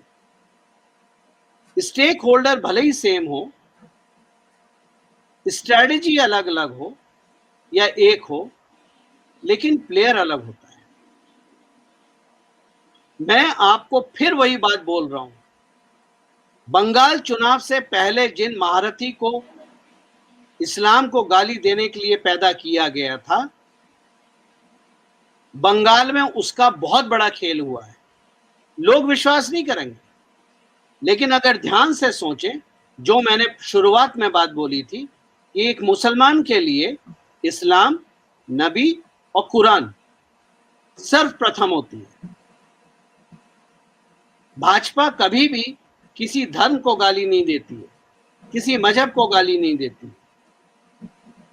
कठमुल्लों की हम बात करते हैं, जो टीवी चैनल पे आके जो हलाला के ठेकेदार हैं और इस्लाम के ठेकेदार हैं, उनकी ठुकाई करो, उनको एक्सपोज करो, लेकिन वो इस्लाम की कट्टरवाद बढ़ाने के लिए ही आते हैं। तो यूपी में वो ट्रिक नहीं चलेगी जो बंगाल में चली, क्योंकि बंगाल का मुसलमान बहुत ज्यादा इन्फ्लुएंस्ड है बांग्लादेश से, या यूं कहें कि वहां पर पाकिस्तानी आईएसआई के स्लीपर सेल सबसे ज्यादा है। बहुत सारे और फैक्टर होते हैं, केवल पार्टी और उनकी स्ट्रैटेजी अलग नहीं होती है, बहुत से और फैक्टर होते हैं जो गेम प्ले करते हैं। जैसे मैंने हमेशा कहा है, और इससे मेरी इस बात से बहुत सारे लोग नाराज होते हैं, शायद उनका अनुभव नहीं है इसलिए नाराज होते हैं, क्योंकि वो हर चीज को सोशल मीडिया पे पढ़ते हैं और एक ही ब्रश से पेंट करते हैं, उनका व्यक्तिगत अनुभव नहीं है। लेकिन बंगाल का मुसलमान यूपी का मुसलमान नहीं है, यूपी का मुसलमान आजमगढ़ अलीगढ़ का मुसलमान, सहारनपुर का मुसलमान, श्रीनगर जैसा मुसलमान है, लेकिन श्रीनगर का मुसलमान कश्मीर का मुसलमान नहीं। ये डिफरेंस समझने के लिए आपको इस बेल्ट में ट्रैवल करना पड़ेगा, क्योंकि मैं अगर आपको बात बोलूंगा तो आपको लगेगा कि मैं सेक्युलर हो गया, जो कि मैं कभी जिंदगी में नहीं था। बस फर्क ये है कि मैं कट्टर शब्द इस्तेमाल नहीं करता हूं, लेकिन मैं सेक्युलर में बिलीव नहीं करता हूं। मैं राष्ट्र को सर्वोपरि रखता हूं। मैं सर्वधर्म संभाव में बिलीव करता हूं, लेकिन मैं सेक्युलरिज्म में कभी बिलीव नहीं करता। सेक्युलरिज्म उनके लिए है जो कायर होते हैं, हम कायर नहीं है। मैंने हमेशा एक चीज बोली है कि भारत का हिंदू हिंदू होने पे गर्व करे, हिंदू आस्था का को लेके चले। भारत का मुसलमान मुसलमान होने पे गर्व करे, इस्लाम को लेके आगे चले। मैं आपको लिख के दे रहा हूं, उस दिन भारत सबसे ज्यादा पीसफुल होगा। भारत में इनटॉलरेंस का जो कारण है वो ग्रे एरिया है, जहां पर हिंदू टोपी लगा के नमाज पढ़ता है सेकुलरिज्म दिखाने के लिए, वहां राजनीति का जन्म होता है। और जहां राजनीति का जन्म होगा वहां पर हिंदू पे आघात होते रहेंगे, क्योंकि सबसे फ्रेजाइल कम्युनिटी अगर कोई है तो वो हिंदू है। और वो इसलिए है क्योंकि हमारी नींव मजबूत नहीं है। हम कटी हुई पतंग की तरह हैं, जो जिस दिशा में हवा बहती है उस दिशा में हम कट के उड़ना शुरू कर देते हैं लुटने के लिए। पतंग की अगर उड़ान देखनी है तो पतंग की उड़ान ग्लोरियस तभी होती है जब पतंग की स्ट्रिंग जमीन पे किसी के हाथ में डोर जमीन से बंधी हुई होती है। जब डोर कट जाती है तो वो पतंग हवा के साथ बहनी शुरू कर देती है। जिधर हवा जाएगी उधर पतंग जाएगी, और उसको लूटने के लिए लोग बैठे हैं। तो हिंदू जो है वो आज की तारीख में एक कटी हुई पतंग की तरह है, और हम जैसे लोगों की थोड़ी बहुत छोटी, हम तो मतलब मेरी तो खैर कोई हैसियत नहीं है, लेकिन मैं अपने लेवल पे जो भी कर सकता हूं, मेरी कोशिश ये है कि हिंदुओं को उनकी जड़ों से बांधना। और वो तब बंधेंगे जब हम उन्हें सनातन, असली सनातन बताएंगे। असली सनातन विज्ञान है। जब तक हम उन्हें सनातन पे गर्व करना नहीं सिखाएंगे, तब तक ये डोर अपने जमीन से बंधेगी नहीं, और तब तक पतंग कट के लुटने के लिए उड़ती रहेगी हवा की दिशा में। इसीलिए मैं कहता हूं कि ना हमें कुरान पढ़ने की जरूरत है, ना हमें हदीस पढ़ने की जरूरत है, ना हमें काफिर कहां लिखा है वो पढ़ने की जरूरत है, ना आयतें पढ़ने की जरूरत है। हमें केवल गीता और रामायण पढ़ने की जरूरत है। हमें केवल मर्यादा पुरुषोत्तम श्री राम का चरित्र अपनाना है, और भगवान श्री कृष्ण के दिए हुए उद्देश्य से अपने कर्मों को सुधारना है। अगर हमने केवल ये दो काम कर लिए तो मैं भी आपको विश्वास दिलाता हूं, इस दुनिया में हिंदू को रौंदने वाला पैदा नहीं हुआ। जी। अचानक से बड़ी नहीं मैं सर, कभी बिल्कुल हिंदू मुस्लिम पे नहीं। इतनी बात नहीं करता हूँ। आज थोड़ा इमोशनल भी, मतलब गुस्सा आती है गायत्री जी, गुस्सा आती है जब लोग मोदी पे विश्वास नहीं करेंगे, योगी पे नहीं करेंगे, और उसको फिर अपना सेक्युलरिज्म बढ़ाएंगे कि सवाल पूछना तो हमारा अधिकार है। भाई साहब, आपका अधिकार है। 70 साल से किसी मुसलमान ने कांग्रेस से सवाल क्यों नहीं पूछा कि हमें गरीब क्यों रखा? वो इसलिए नहीं पूछा क्योंकि हज हाउस उनके लिए बना रहे हैं, हम उनके लिए इस्लाम बना रहे हैं, हम उनके लिए मदरसा, हम उनके इस्लाम को बुलंद कर रहे हैं, इसलिए उन्होंने सवाल नहीं पूछा। क्योंकि उनका फंडामेंटल रिक्वायरमेंट इस्लाम है, नबी है, कुरान है।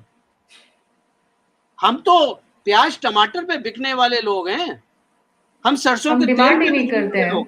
हम डिमांड ही नहीं करते हैं अपनी चीजों की, हम बस कोसने पे लगे रहते हैं। कैसे करें? हमें अपने ऊपर ग्लानि है, हम अपने आप को इतना तुच्छ समझते हैं, इतना बर्बाद समझते हैं, हम अपने सनातन को इतना ढकोसला मानते हैं, जबकि सनातन में हर चीज मैं आपको बता रहा हूं, हर चीज सनातन में विज्ञान है। आप जो बिंदी लगाती हैं उसके पीछे भी विज्ञान है, आप जो सिंदूर लगाती हैं उसके पीछे भी विज्ञान है, आप जो बिछिया पहनती हैं अपने पैरों में, आप तो अयोध्या की हैं गायत्री जी, आप शायद बिछिया पहनती होंगी। जो आप बिछिए जी पहनती हैं, जो महिलाएं, शादीशुदा महिलाएं जो बिछिए पहनती हैं अपने पैरों में, उसके पीछे भी स्वास्थ्य विज्ञान है। जी पीपल की हम पूजा करते हैं। पीपल की पूजा हम इसलिए नहीं करते हैं, ये तो बनाया हुआ है कि शनि भगवान रहते हैं, भूत प्रेत रहते हैं, घर में मत लगाओ, ब्ला ब्ला ब्ला, बहुत सारे नौटंकी होती है हमारे यहाँ। पीपल की पूजा इसलिए होती है ताकि डर के मारे या भय से कोई पीपल को काटे ना। और पीपल को इसलिए ना काटे क्योंकि पीपल ही एक ऐसा वृक्ष है जो 24 घंटे पूरी ऑक्सीजन देता है। जी जी बिल्कुल सही। तो विज्ञान है, इसमें कोई डाउट नहीं है। तो लोग सनातन विज्ञान है। सनातन विज्ञान है। सर एक अचानक से मैं टॉपिक पे वापस आऊंगी। हाँ, एक अचानक से साइलेंस हो गए। टॉमी को आगे छोड़ दिया संजय सिंह, उन्होंने राम टेम्पल का जो भी कहानी किया। उसके पर पीछे से जो मेन मास्टरमाइंड है, जो रिंग मास्टर है, प्रियंका गांधी और अखिलेश यादव, बहुत साइलेंस से काम कर रहे हैं। तो उनकी बिल्कुल देखिए, आवाज नहीं आई है इस पूरे राम टेम्पल मंदिर वाले गेम में। दे आर एकदम किसी स्ट्रैटेजी से काम कर रहे हैं, बहुत साइलेंटली काम कर रहे हैं ग्राउंड लेवल पे, या पूरी प्लानिंग के साथ में। अगर आप देखें देखिए पिछले 2-3 महीने से उनकी आवाज नहीं आई है, मतलब कुछ मेजर स्टेटमेंट्स नहीं आई है। देखिए, जो पीछे स्ट्रैटेजी बनाता है, जिसका दिमाग काम करता है, वो कभी भी फ्रंट पे नहीं आएगा। फ्रंट पे वो अपने किराए के लोग रखेंगे ताकि अगर नुकसान होता है तो उन किराए के लोगों को नुकसान हो, आपको नुकसान ना हो। तो आप मैं छाता अगर कहूँ। आप बारिश जी में छाता क्यों लगाती हैं? आप बारिश में छाता इसलिए लगाती है ना कि आप ना भीगे। जी छाता भीग जाए लेकिन जी आप ना भीगे। जी वही यहाँ पर एनालॉजी यूज होती है कि प्रियंका गांधी ही का एक ऐसी है जिसका दिमाग सबसे करप्ट है और सबसे डेंजरस दिमाग है जो चल रहा है। जी वरना जो पार्टी ने राम की आस्था पे सवाल उठा दिया था, राम का अस्तित्व मानने से मना कर दिया था, वो आज हमें राम मंदिर पे ज्ञान दे रही है। वो हमें साड़ी बता रही पहनकर। है कि भगवान श्री राम सत्य के मूर्ति हैं। सर एक बड़ा और वो मजेदार है, और जैसे वो समाज इलेक्शंस आते हैं। और वो समाजवादी पार्टी और वो समाजवादी पार्टी जो ये कहती थी मुल्ला काशी मुलायम सिंह काशीराम हवा में उड़ गए, जय श्री राम।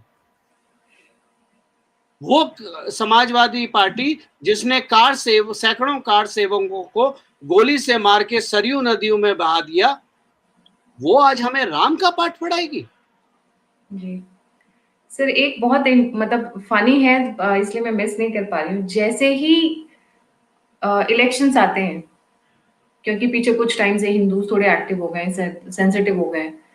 अब आजकल अखिलेश जी हर हर मतलब बड़े बड़े मंदिरों में दर्शन करने जाते हैं।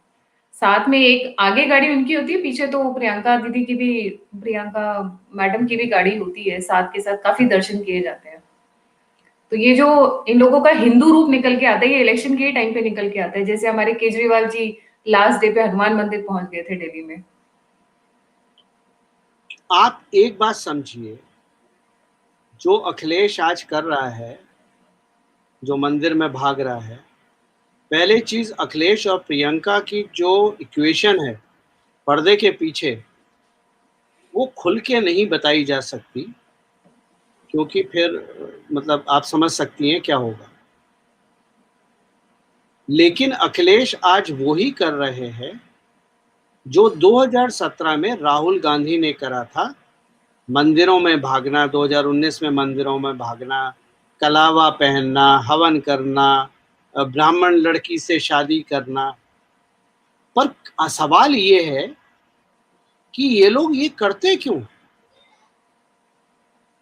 इसका एक ही कारण, ये जानते हैं कि हिंदू मूर्ख है। वो इन सब चीजों से, इन इन चीजों से खुश हो जाते हैं। बहकाने में आराम से आता है। हिंदू को कोई चीज पुरानी याद नहीं रहती, जी। और अल्टीमेटली हिंदू प्याज टमाटर के आते आते, प्याज टमाटर डीजल सरसों का तेल पे आते आते सब कुछ भूल जाता है। यही वो रायता विंग है, यही वो ज्ञानचंद लोग हैं जो बोलते थे मोदी जी भगवान श्री राम का मंदिर बनवा दो, हम जिंदगी में कुछ नहीं मांगेंगे। जब मंदिर बन रहा है तो अब वही हिंदू कहते हैं मोदी जी तुमने क्या करा, ये तो सुप्रीम कोर्ट बना रहा है। यही वो हिंदू है जो कहता था धारा 370 35 से हटा दो, मोदी जी हम आपसे कुछ नहीं मांगेंगे। तो हिंदू तो अपनी बात पे, अपने वचन पे कभी पक्का है ही नहीं। आप उनको, अब आपको समझ में आई कि मोदी किस चीज पे क्यों नहीं बोलते, हर चीज पे क्यों नहीं बोलते। जैसे गौरक्षा की बात है, बहुत सारे लोग मेरे से सवाल करते हैं। पहली चीज आप ये जान के देखिए, क्या गौरक्षा का कानून केंद्र बना सकता है या राज्य बना सकता है? दूसरी बात आपको हमेशा याद रखनी है, भारत की डेमोग्राफी। भारत में हिंदू ही नहीं रहते, भारत में एक बहुत बड़ी पॉपुलेशन ट्राइबल्स की भी। आप अरुणाचल गए कभी? जाइए, होके घूम के आइए। अरुणाचल में मन्नत मांगी जाती है कि जैसे मेरा बेटा पास हो जाए तो मैं 2 मिथुन का बलि चढ़ाऊं। मिथुन होती है गाय। तो आप पूरे भारत को एक पेंट ब्रश से नहीं करेंगे। दूसरी बात जो व्यवहारिक है, जो प्रैक्टिकल, आपने टोटली रोक दिया, गौशालाएं हैं नहीं आपके पास, सड़कों पे घूमने देंगे। और जितने ये लोग जो उछल उछल के कूदते हैं, मेरा बड़ा विनम्र निवेदन है आप लोगों से, कृपया अपनी घर में जो आपने गाय पाली हुई है ना, A2 गाय जिसका आप दूध पीते हैं, घी खाते हैं, जरा उनकी फोटो डालिए। मैं भी देखना चाहता हूं कि जितने लोग हल्ला बोलते हैं उनमें से कितने लोगों ने गाय अपने घर में पाली, या जो गौशालाएं हैं उसमें अपना श्रमदान या समर्थन निधि देते हैं। देखिए, जी। शोर मचाना बहुत आसान होता है, 136 करोड़ का देश चलाना मजाक नहीं है। और आप लोगों को मैं बहुत विनम्रता से एक बात बोलना चाहता हूं, जो भारत में पैदा हुआ, चाहे वो किसी धर्म का हो, किसी मजहब का हो, किसी पंथ का हो, वो पहले भारत का नागरिक है और हमेशा रहेगा। So how to deal with it and how to live together, everyone need to understand. जी। तलवारें और त्रिशूल हिलाने से जंगें नहीं जीती जाती, जी। जंग सर जीतने के एक लिए कलेजा चाहिए। और यूपी और जी। उत्तराखंड आपकी पहली जंग है, क्योंकि ये मिनी भारत है। अगर ये जंग आपने जीत ली तो 2024 भारत एक सोने की चिड़िया के रूप में उभरेगा। और उसके बाद जो आप हिंदू राष्ट्र की बात करते हैं या हिंदू क्या कहना चाहिए, इंपॉर्टेंस की बात करते हैं, वो तब स्टैब्लिश होगी। 2024 हमें हर हालत में जीतना है, और 2024 जीतने के लिए 2022 का देवभूमि और उत्तर प्रदेश दोनों ही जीतने जरूरी हैं। क्योंकि अगर आपने देवभूमि खो दी तो आप विश्वास कीजिए, पता है इसका सबसे ज्यादा फायदा किसको होगा? उत्तराखंड हारने का? चाइना। चाइना को। कैसे? छोटा सा इंसिडेंट है। नेपाल ने जो मैप का इशू क्रिएट करा था ना, आपको जी। याद होगा जी, कुछ महीने पुरानी जी। बात है। काला पानी। ठीक है, वो जी। डिस्प्यूट इसलिए करा गया था क्योंकि उस रास्ते भारतीय सेना की सप्लाई लाइन लद्दाख जाती है। अगर हमने वो डिस्प्यूट कर दिया और वो ब्लॉक कर दिया तो भारतीय सेना ऊपर नहीं जा पाएगी, और ऊपर नहीं जा पाएगी, सप्लाई लाइन अगर आपने काट दी भारतीय सेना की, तो आपके हाथ से तो फिर ऊपर भी गया ना। होता तो सब कुछ सप्लाई चेन पे है ना। जी। तो आप समझिए, बहुत स्ट्रेटेजिक है ये। केवल मोदी भक्ति और योगी भक्ति की बात नहीं है। आने वाले 15-20 दिन के अंदर, 15 दिन बाद शायद, मैं उत्तराखंड पे लिखना शुरू करूंगा अपने टेलीग्राम चैनल, और मैं कुछ बहुत बड़े एक्सप्लोजिव एक्सपोजे करूंगा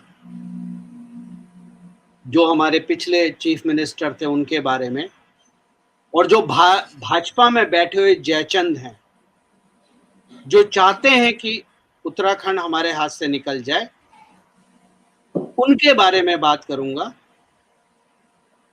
जिसमें मीडिया के कुछ सलाहकार भी हैं भाजपा के, और बहुत कुछ बड़े नाम हैं।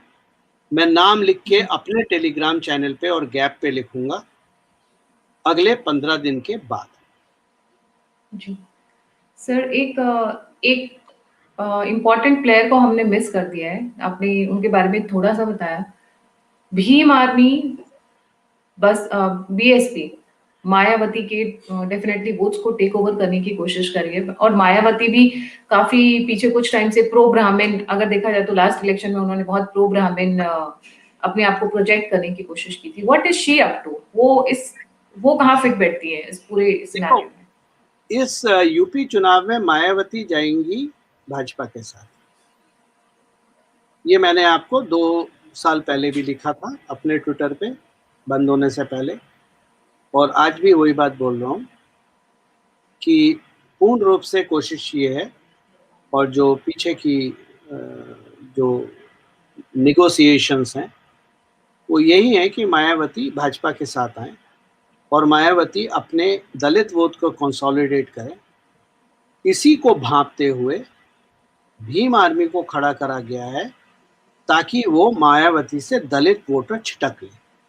तो दलित अगर 2 खेमों में बढ़ जाएंगे तो वो न्यूट्रलाइज हो जाएंगे, और फिर खुल के लड़ाई होगी कंसोलिडेटेड मुसलमान और डिवाइडेड हिंदू के बीच।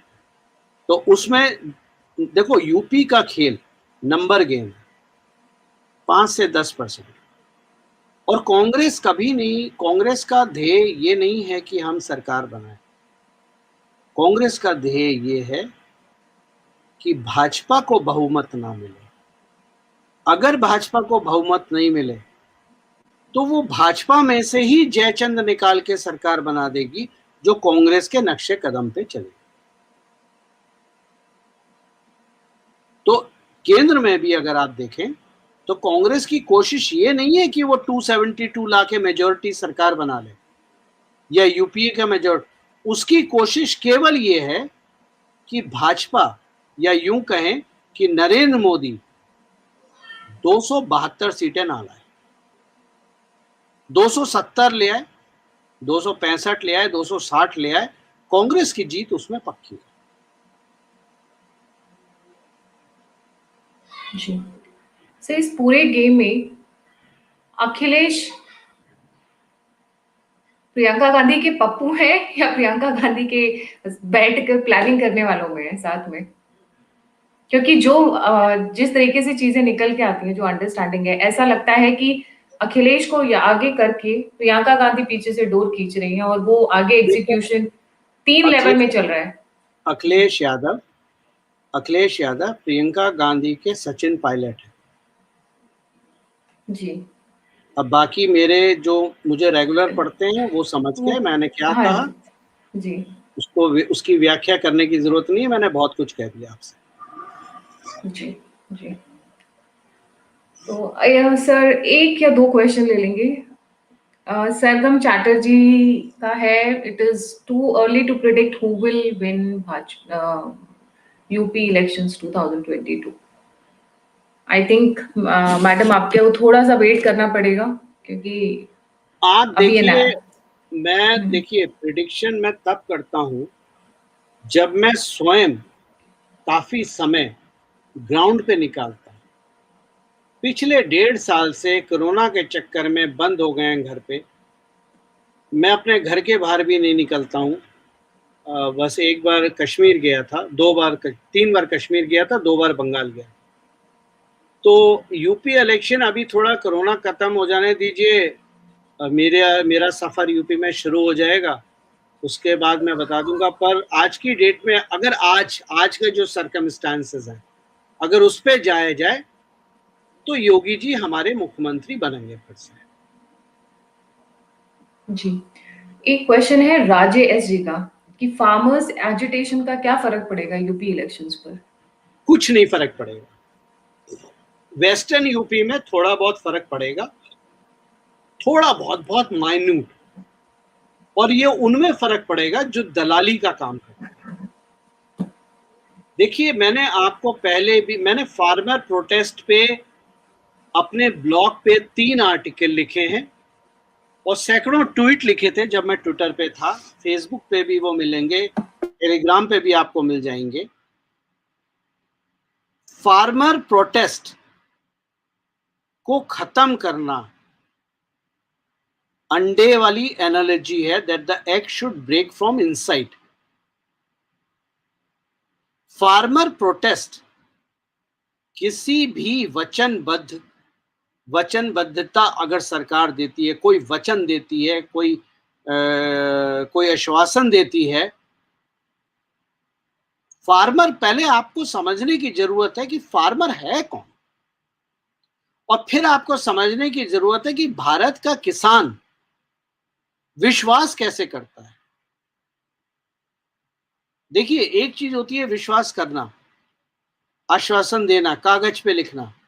एक होता है विश्वास जगाना, जो कि पीढ़ियों तक चलता है। भारत के किसान को समझने के लिए आप एक चीज समझ लीजिए कि भारत का किसान जब विश्वास करता है तो वो कुछ पीढ़ी का करता है, कम से कम अपनी इमीडिएट नेक्स्ट जनरेशन तक का करता है।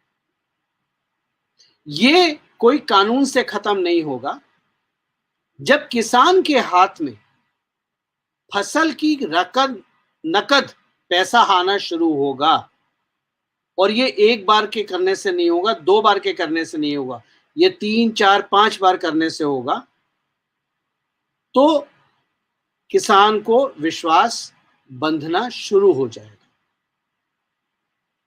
अभी आप देखिए, तो जो अभी रबी की क्रॉप निकली है, उसमें वेस्टर्न यूपी का जो किसान है, वेस्टर्न यूपी इसलिए बात कर रहे हैं क्योंकि ये जो टुचपुचिए नेता हैं किराए के भड़वे, ठीक है, इनसे किसान दूर हो गया है।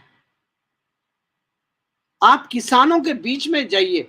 देखिए, अगर आपको कोई बात सच्ची समझनी है तो मेरी बात पे विश्वास ना करें, टीवी पे विश्वास ना करें, अखबार सोशल मीडिया पे विश्वास ना करें। अपनी गाड़ी उठा के किसी गांव में चले जाइए, 4 गांव में पंचायत में बैठ के लोगों के साथ बात कीजिए या उनको ऑब्जर्व कीजिए। मैं विश्वास दिलाता हूं आपकी सोच सही निकलेगी, आपका आकलन सही होगा। तो रबी की जो अभी क्रॉप निकली है और किसान को नकद मिला है, तो किसान इन नेताओं से दूर हुआ है।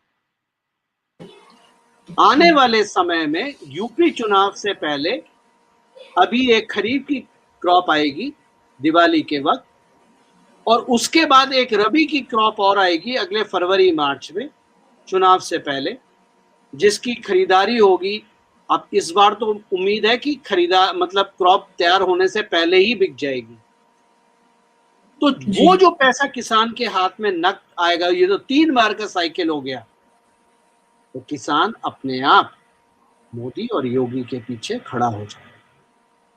जी। और जिन शहर सर वालों को लगता है कि बेचारे मासूम किसान, अनपढ़ किसान, इनोसेंट किसान, तो बंधुओं मैं आपको एक बात का विश्वास दिला सकता हूं, किसान भारत का अनपढ़ है, उसके पास बीटेक की डिग्री नहीं है, उसके पास एमबीए नहीं है, लेकिन दुनियादारी, राजनीति और अपना व्यवसाय वो आपसे ज्यादा अच्छी तरह जानता है। जो भारत का किसान है वो बहुत इंटेलिजेंट है।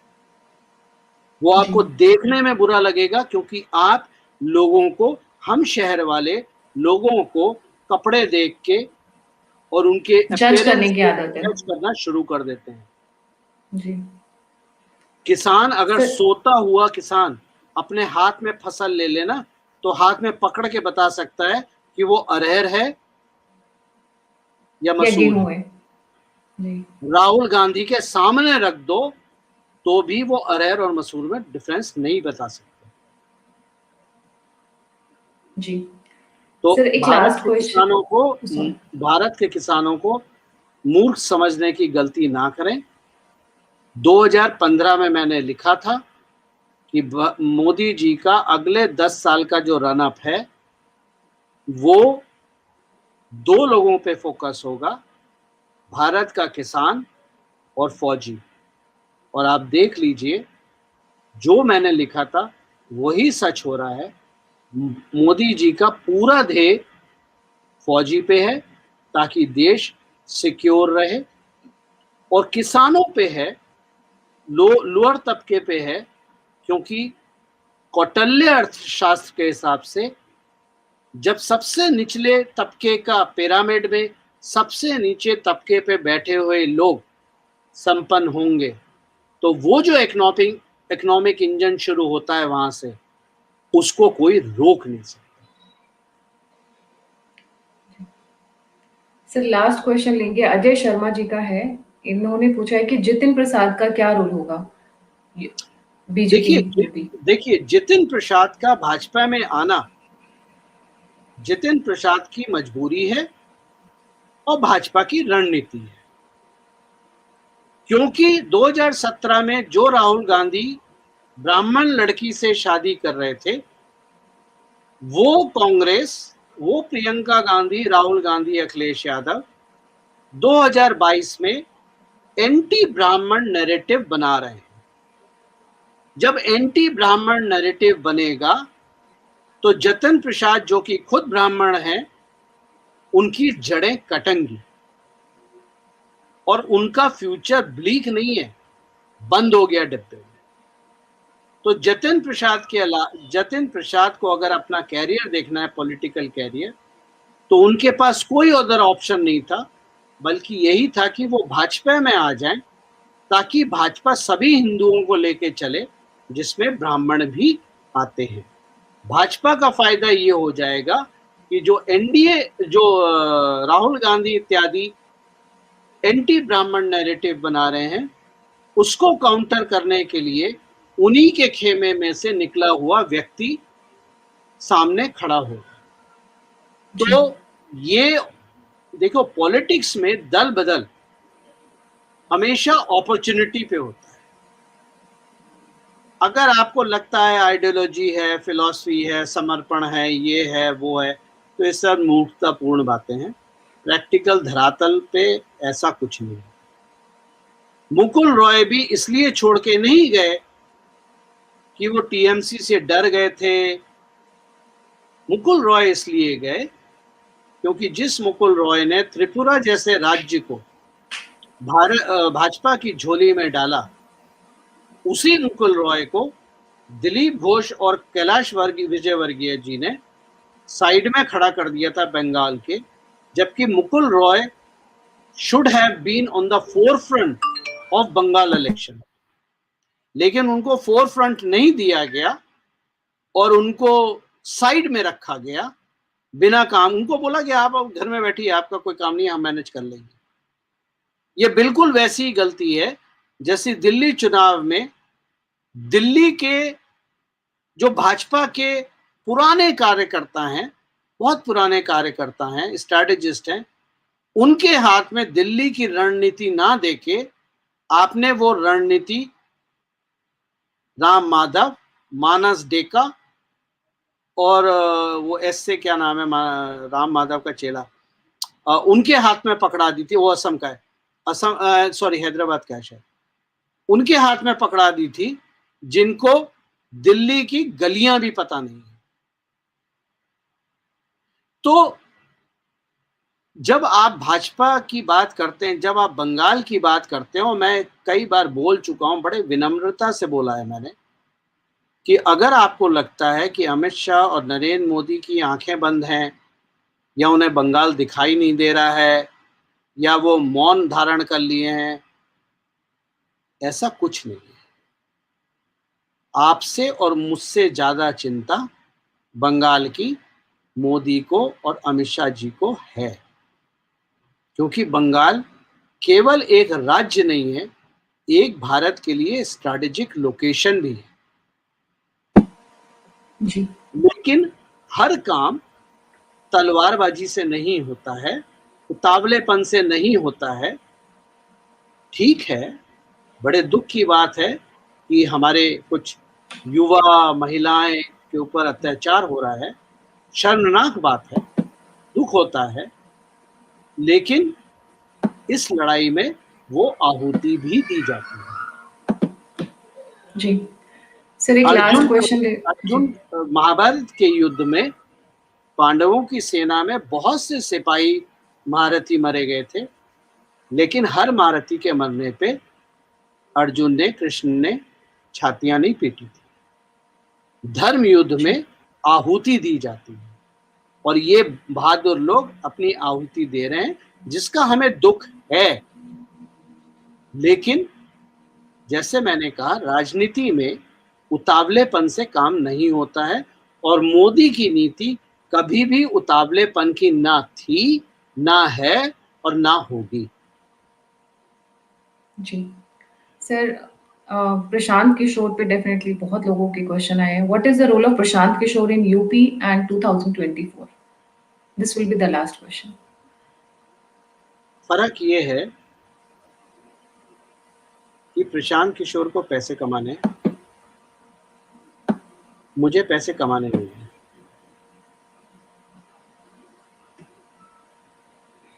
तो इससे ज्यादा मैं कुछ नहीं बोल सकता। जी, thank you so much sir, आप आए, अपने टाइम निकाला और आप जल्दी से ऑपरेशन करा के जल्दी से ठीक हो जाइए, because we'll be missing you and we'll be waiting for you. 15 दिन के 15 बाद days मिलेंगे, 15 दिन के बाद मिलेंगे, 20 दिन के बाद मिलेंगे, पूर्ण रूप से स्वस्थ होके।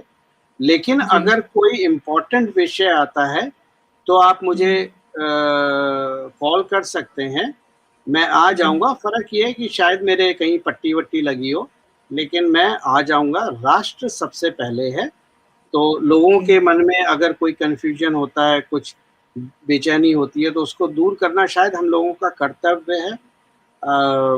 कोशिश करेंगे, देखते हैं क्या होता है। जी, एक बार हम क्योंकि अभी यूपी इलेक्शंस में काफी टाइम है, तो जो स्ट्रैटेजीज बन रही हैं और जो इनका प्लानिंग चल रहा है उस पर जरूर करेंगे एक बार दोबारा कि किस तरीके से चीजें मूव कर रही हैं। मे बी आफ्टर 2-3 मंथ्स एक थोड़ा एनालिसिस के लिए दोबारा से करेंगे।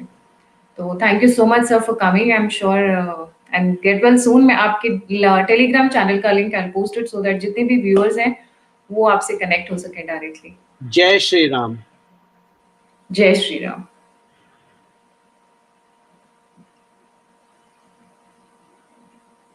जी, हमारे साथ थे डॉक्टर गौरव प्रधान। सर की एनालिसिस, सर का जो पॉलिटिकल रीडिंग है, मैं कहूँगी 98% तक करेक्ट होता है। कई बार हम सभी गलतियां करते हैं, तो सर को बुलाना is always a pleasure for me, it's an honour for me rather to have him here.